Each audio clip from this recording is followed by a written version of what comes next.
Hi, this is Abhishek from NewsX on your left, here. So basically, you guys are also related to the Indian film industry and the new law that's being passed that, in multiplexes from 6 to 9, we'll have Marathi cinema that is going to be shown. I get other people's opinions about it. Yeah, but I mean, this is a press conference for the show, so that's Just a question from a reporter to a reporter, on reporters. So. If you guys could please give a reaction. You know how important You it think is. reporters ask questions to a fellow reporter? Do you think? They just share information, don't they? What do you feel about it? Hi Rajiv. Hi, Ravi ji. हाय कृतिका। राजीव, आप एक बहुत subtle actor माने जाते हैं, फिल्मों में भी, television में भी।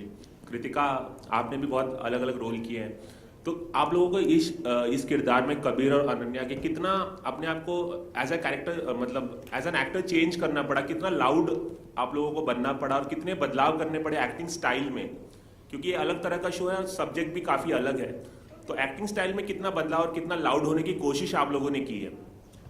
देखो, जहाँ तक मेरा सवाल है, मुझे मेहनत करनी पड़ी, काफ़ी मेहनत करनी पड़ी अपनी डिक्शन पर, क्योंकि जब न्यूज़ रिपोर्टिंग करते हैं आप, तो आपको एक क्लैरिटी होनी चाहिए आपकी बातचीत में। तो मैंने बहुत सारे रीटेक्स देने पड़ते हैं मुझे, क्योंकि मैं कहीं ना कहीं कोई वर्ड फंबल हो जाता है या मैं कहीं कोई वर्ड खा जाता हूँ, तो मुझे, and news reporting is not like कि आपने कुछ भी सोचा और बोल दिया, sometimes you are just presenting facts, तो वहाँ पर बहुत मेहनत करनी पड़ी। दूसरी बात, आई थिंक जो डायरेक्टर है गोल्डी, वो बहुत ज़्यादा इन्वॉल्व है शो में, तो जो भी चेंज अगर आप देखेंगे, मेरी टेंडेंसी थी कि मैं अपने कंफर्ट जोन में घुस जाऊँ वाइल परफॉर्मिंग, बट अगर आप मुझे मेरे कंफर्ट जोन से बाहर देखेंगे तो I think it's because Goldy, because also I am not interfering in and giving my own opinion. ये शो में बहुत बड़ा हाथ है डायरेक्टर का, और जो आप देखेंगे आई थिंक इट्स हिम। एब्सोल्युटली, उनका, हमारे डायरेक्टर का जो काम निकालने का तरीका है वो ही बहुत अलग है। he doesn't say okay to shots that are generally okay. He always wants you to do something different. तो मज़ा आता है. For me it's an ongoing process. मैं रोज़ सीख के कुछ एक्सप्लोर करके अलग करना चाहती हूँ. You see a lot of bubbly leads on television and I have also played those characters. But मेरी ये बहुत सिंसियर कोशिश है कि मैं शो में अलग दिखूँ और बिल्कुल अलग लगूँ. आपको वो किसी और कैरेक्टर को रिमाइंड ना कराए.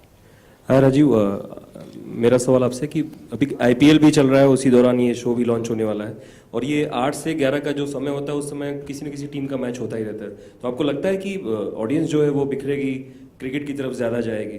सुना है मैंने कि आईपीएल के काफ़ी मैचेस रीशफल कर रहे हैं, बोलो 9 वाले मैचेस कैंसिल कर रहे हैं, ऐसा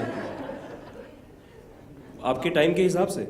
हाँ, वो लोग कुछ ऐसा सुना है मैंने कि हाँ, वो उस टाइम पे ब्रेक लेंगे 9 से 9:30 बजे का। वैसे नहीं हो रहा है वो जोक। नहीं, मैं जोक को समझ रहा हूँ, क्योंकि आईपीएल हमारी नेटवर्क पे है, मैंने इसीलिए राजीव, मेरा अगला सवाल आपसे ही होने वाला था कि आपके ही नेटवर्क का है, तो एक टाइम पे अगर ऐसा इतना बेहतर शो अगर आप लॉन्च कर रहे हैं तो इसको बाद में भी कर सकते थे, मई में, जून में। I think that speaks volume about your confidence. जब आप कॉन्फिडेंट होते हैं किसी प्रोडक्ट के बारे में, तो आप तब नहीं सोचते हैं कि यार कितना सिक्योर प्ले करें, so when you know that कि there is an audience, channel of course पूरी रिसर्च करते हैं। दूसरी बात है कि पिछले 3 सालों से आईपीएल का थ्रेट जो था जनरल एंटरटेनमेंट टेलीविजन पे, वो कम होते जा रहा है, और अभी आप देखोगे तो उस पर प्रभाव या असर नहीं पड़ता आईपीएल का। जनरल एंटरटेनमेंट जीईसी जिसको कहते हैं कॉमन पार्लेंस में, वो एक है। दूसरी बात है कि आईपीएल हमारे पास ही है तो हम उस पर प्रमोट जरूर कर सकते हैं, तो हमें वो एक लेवरेज मिलता है कि यही शो देखो, और मैच सारे ही अच्छे होते हैं, ऐसे नहीं, कभी कभी जल्दी भी ख़त्म हो जाती है, तो हम will be a viable option always.